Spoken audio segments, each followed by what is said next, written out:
이에 모든 군대 지휘관과 가레야의 아들 요하난과 호사야의 아들 여사냐와 백성의 낮은 자로부터 높은 자까지 다 나와 선지자 예레미야에게 당신은 우리의 탄원을 듣고 이 남아있는 모든 자를 위하여 당신의 하나님 여호와께 기도해 주소서. 당신이 보는 바와 같이 우리는 많은 사람 중에서 남은 적은 무리이니 당신의 하나님 여호와께서 우리가 마땅히 갈 길과 할 일을 보이시기를 원하나이다. 선지자 예레미야 그들에게 이르되 내가 너희 말을 들은즉 말대로 너희 하나님 여호와께 기도하고 물은 여호와께서 너희에게 응답하시는 것을 숨김이 없이 너희에게 말하리라. 그들이 예레미야에게 이르되 우리가 당신의 하나님 여호와께서 당신을 보내사 우리에게 이르시는 모든 말씀대로 행하리이다. 여호와께서는 우리 가운데에 진실하고 성실한 증인이 되시옵소서. 우리가 당신을 우리 하나님 여호와 보내면 그의 목소리가 우리에게 좋든지 좋지 않든지를 막론하고 순종하려 함이라. 우리가 우리 하나님 여호와의 목소리를 순종하면 우리에게 복이 있으리다 하니라. 10일 후에 여호와의 말씀이 예레미야에게 임하니 그가 가레야의 아들 요하난과 그와 함께 있는 모든 군 지휘관과 낮은 자로부터 높은 자까지 다 부르고 그들에게 이르되 너희가 나를 보내어 너희의 간구를 이스라엘의 하나님 여호와께 드리게 하지 아니하였느냐. 그가 이렇게 이르니라. 너희가 이 땅에 눌러 앉아 산다면 내가 너희를 세우고 헐지 아니하며 너희를 심고 뽑지 아니하리니 이는 내가 너희에게 내린 재난에 대하여 뜻을 돌이킴이라. 여호와의 말씀이니라. 너희는 너희가 두려워하는 바벨론의 왕을 겁내지 말라. 내가 너희와 함께 있어 너희를 구원하며 그의 손에서 너희를 건지리니 두려워하지 말라. 내가 너희를 불쌍히 여기리니 너희를 불쌍히 여겨 너희를 너희 본향으로 돌려보내리라 하셨느니라. 그러나 만일 너희가 너희 하나님 여호와의 말씀을 복종하지 아니하고 말하기를 우리는 이 땅에 살지 아니하리라 하며 또 너희가 말하기를 아니라 우리는 전쟁도 보이지 아니하며 나팔 소리도 들리지 아니하며 양식의 궁핍도 당하지 아니하는 애굽 땅으로 들어가 살리라 하면 잘못되리라. 아멘. 현재 나라의 상황이 어떠할까요? 예레미야 39장에서 바벨론에 의해서 멸망당한 지금 상황입니다. 시드기야의 두 아들들은 살해당하고 시드기야는 두 눈이 뽑혔습니다. 결국 이 바벨론 3차 침공은 누구도 막을 수가 없었습니다. 저항하다가 말씀한 대로 험한 꼴만 당한 것입니다. 예루살렘은 불탔고 솔로몬 성전은 파괴되었습니다. 자, 그렇게 이스라엘 사람들은 1300km나 떨어진 이방 땅 바벨론으로 끌려갔습니다. 근데 이 과정에서 어찌된 일인지 예레미야가 끌려가다가 라마 지역에서 풀려납니다. 그 바벨론에 끌고 가는 책임자인 느부사라단이 이 예레미야를 선대했습니다. 그래서 예레미야를 풀어준 거죠. 그래서 예레미야는 다시 예루살렘으로 돌아와서 그 땅을 재건하고 싶어 했습니다. 이때 바벨론은 예루살렘을 파괴하고 이 다니엘과 새 친구 같은 이런 이들을 이제 끌고 갔지만 끌고 가지 않기로 했던 사람들도 좀 있습니다. 그러니까 남겨진 자들, 끌고 가지 않은 자들, 그냥 그 파괴된 땅에 불타버린 도시에서 살게 한 거죠. 그리고 이 망한 나라 예루살렘 사람들 중에 바벨론의 말을 잘 듣는 사람을 세워서 그 남겨진 이 소수들을 통치하도록 그렇게 위임시켰습니다. 자, 그 사람이 이제 사반의 손자인 아이감의 아들 그다랴라는 사람이죠. 남겨진 사람들과 예레미야는 새로 세워진, 물론 바벨론에 의해서 세워진 자지만 이 그다랴와 함께 예루살렘을 그래도 좀 세워보자라고 했죠. 근데 이런 모습들을 좋지 않게 본 이스라엘 사람들이 있었습니다. 왕의 종친인 이스마엘이 어제 본문에서 그 그다랴를 살해해 버린 겁니다. 자, 그리고 그 과정에서 더 큰 사고를 쳐서요, 이 바벨론의 군사를 죽여버렸습니다. 당연히 바벨론 입장에서는 화가 나죠. 야, 니들 나라가 망했어도 백성들 중에 지휘관을 세워 내가 나름 자치 통치하도록 허락해 줬더니, 아니 우리가 세운 지휘관을 니들이 죽이고 또 그걸 보고 있는 바벨론 군사들까지 네가 죽인다면 당연히 바벨론 입장에서는 화가 날 짓이죠. 이 과정에서 요하난이요, 바벨론이 세운 지휘관을 죽인 이스마엘에게 보복을 하려고 했고, 하지만 실패하고 끌려간 포로된 자들만 좀 구출해서 나옵니다. 자, 문제는 이 소동 속에서 요하난과 그 무리들의 마음이 복잡해졌습니다. 자신들이 바벨론에 대해서 대놓고 저항한 건 아니지만 어쨌든 바벨론이 세운 지휘관 그다랴를 죽이는 일들에 자신들이 연루되었기 때문에 이제 화가 난 바벨론에 의해서 자신들이 어찌 될지 모르는 상황 속에 불안해하죠. 자, 이 상황 속에서 오늘 보면 1절을 보면 군대 지휘관과 이 요하난과 여사냐, 그리고 백성의 낮은 자에서부터 높은 자까지 다 한데 나와 선지자 예레미야에게 찾아갑니다.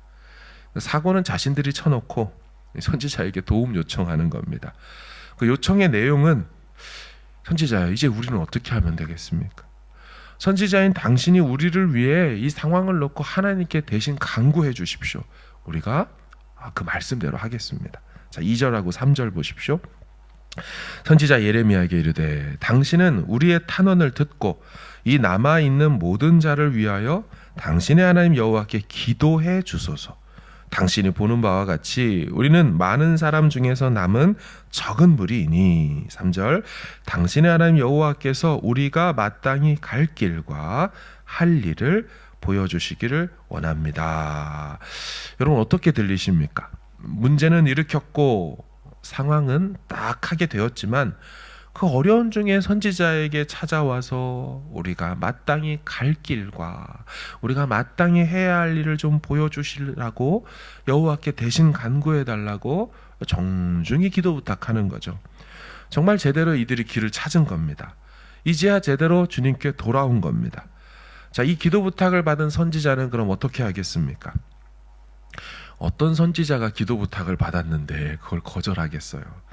예레미야가 흔쾌히 승낙합니다. 4절, 선지자 예레미야가 그들에게 이르되 내가 너희 말을 들었은즉 너희 말대로 너희 하나님 여호와께 기도하고 무릇 여호와께서 너희에게 응답하시는 것을 숨김이 없이 너희에게 말해주겠다. 이 기도해주겠다고 하자 이들도 너무 좋아하는 거예요. 이렇게 말합니다. 5, 6절, 그들이 예레미야에게 이르되 우리가 당신의 하나님 여호와께서 당신을 보내사 우리에게 이르시는 모든 말씀대로 행하리이다.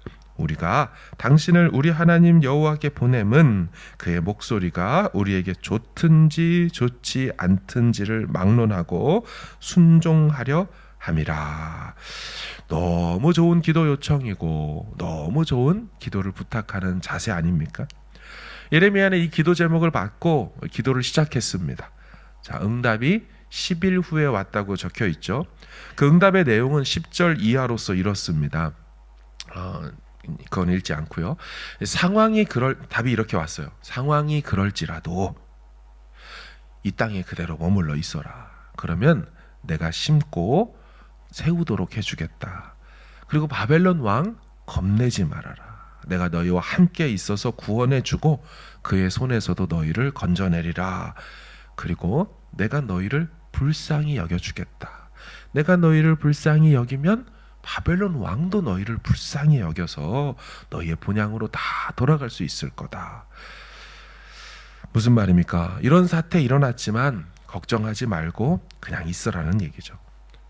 주가 일하심을 보면 된다. 자, 그러면서 동시에 이렇게 말씀하십니다. 13절 이하. 그런데 불순종해서 이 땅에 남아있지 않고 애굽 땅, 이집트 땅으로 도망하고 피신해 간다면 결코 그 길은 살 길이 되지 못할 것이다. 여러분 어떠십니까? 기도 요청에 대한 응답이 너무나 확실하지요. 남아라, 가지 마라. 만약에 애굽으로 가면 그 안전한 길이 못 될 거다. 오늘 본문은 여기서 그냥 끝이 납니다. 자, 이 응답에 이들이 어떻게 할까요? 자, 이제 내일 본문을 보시면 그들이 받은 기도 응답대로 행동하지 않습니다. 예레미야 통해서 온 여호와의 말씀을 보란 듯이 듣고는 이집트로 갑니다. 참 어이가 없지 않습니까? 자기들이 사고치고 당황해하다. 우리 이 문제는 여호와께 묻고 움직여보자. 선지자님, 기도 부탁드려도 될까요? 그래, 말해봐. 이런 상황에서 어떻게 해야 될지 대신 좀 여쭤봐 주세요. 기도 응답 받아서 선지자가 10일 동안 열심히 기도해서 응답을 가져오자, 응답은 그렇구나. 얘들아, 원래 하던 대로 하자. 이집트로 가자. 이들은 기도는 기도대로 하고 여호와는 여호와대로 의지하는 것처럼 하고 행동은, 삶은 자기식대로 하는 자들이었습니다. 이 응답을 주신 당사자인 여호와 하나님 입장에서 보면 어떨까요? 저는 이걸 보면서 굉장히 이게 황당해 하셨을 것 같습니다. 아니, 기도 응답 받은 대로 하지도 않을 거면서 기도는 왜 한 거야? 왜 선지자에게 기도는 해달라고 부탁은 한 거야? 결국 답은 정해져 있고 어떤 답을 주든지 자기 뜻대로 할 거면서 기도는 왜 요청한 거야? 여러분, 이런 모습이 오늘을 살고 있는 우리에게도 있을 수 있는 잘못된 모습 중에 하나가 아닐까 생각합니다. 기도 자체를 아예 안 한다, 오늘 논의의 대상이 되지 않습니다. 어차피 자기 뜻대로 할 거니까요. 근데 오늘 본문은 기도하는 사람들에게 주는 교훈 같습니다. 기도하면 여호와께서 응답 주실 것도 아는 사람들입니다. 그래서 목회자에게 기도도 부탁하는 자들입니다. 목장 보고서의 기도 제목도 적고 목장에서 기도 제목도 나누고 기도해 달라고 합니다. 그런데 응답이 와도 자기 뜻대로 하려는 거죠. 오늘 본문에서 이들이 기도 부탁할 때 뭐라고 한지 기억하십니까? 하나님의 응답의 목소리가 좋든지 좋지 않든지를 막론하고 순종하겠습니다 하고 부탁합니다. 우리가 우리 하나님 여호와의 목소리를 순종하면 우리에게 복이 될 것이라고 저희는 믿고 있습니다. 야, 어떤 결과든지 달게 받겠고 응답을 주신 대로 순종하겠다고 말까지 해놓고 나중에 응답이 오자 그건 그냥 하는 말이었고요. 다 기도는 그렇게 하는 거잖아요. 좋으면 받고 싫으면 내뱉으면 되잖아요. 전혀 여호와 하나님을 주님으로 인정하지 않는 기도자의 태도의 전형이 이들의 모습이더라고요. 예수님은 하나님이시면서도 이렇게 기도하지 않으셨죠. 나의 뜻대로 마옵시고 아버지의 뜻대로 하옵소서. 오늘 본문은 기도 생활이 없는 분들에게는 별 메시지가 되지 않을 겁니다. 그러나 정말 기도하시고 기도로 하나님과 교통하며 성령의 인도하심을 구하는 자들에게는 울림이 있는 메시지이지요. 성령께서 우리에게 감동해 주시고 깨닫게 하시고 참된 기도자의 자세가 무엇인지 교훈하여 주시기를 주의 이름으로 축복합니다. 기도하기가 쉽지 않습니다. 그리고 응답받기도 쉽지 않습니다. 하지만 기껏 응답까지 받아놓고 무시하고 자기 마음대로 그렇게 살지는 말자는 얘기죠. 끌려간 이스라엘은 끌려가는 심판을 받았습니다. 여기 정말 세상 말로 운 좋게 살아남아 있는 자들, 이들은 심판에서 제외된 것일까요? 아닙니다. 이 행동들을 보면 이들도 결국 불순종을 끝까지 함으로 예레미야 데리고 애굽까지 내려갑니다. 그렇게 불순종함으로 심판받게 되는 거죠. 주여 주여 하는 것보다 진정 하나님 여호와를 주님으로 모시고 주님과 동행하는 저와 여러분 참된 신자 되기를 주의 이름으로 축원합니다. 아멘.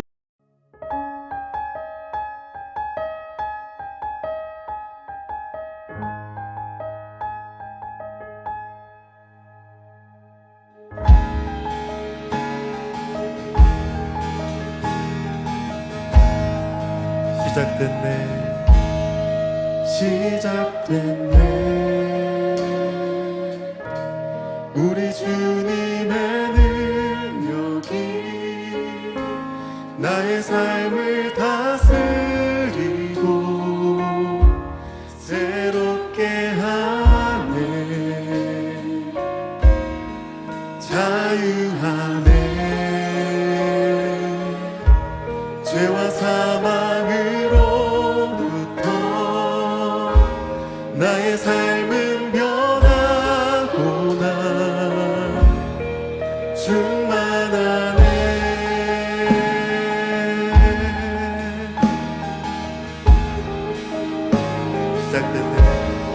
시작됐네.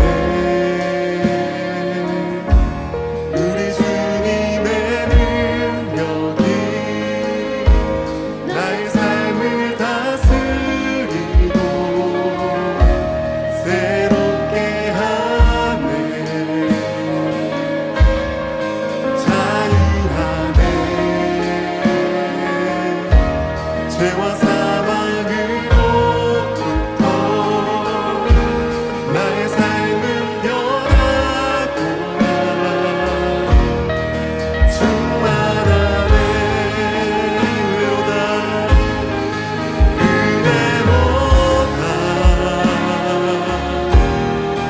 주의 은혜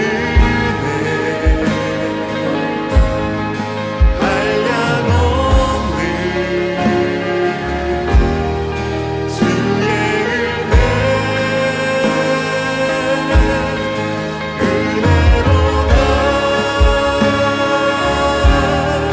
주의 은혜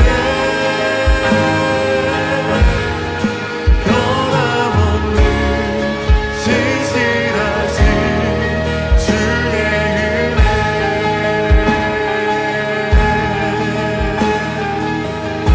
다시 한번 찬양하실 때 우리 자리에서 일어나서 주님의 은혜를 찬양합시다.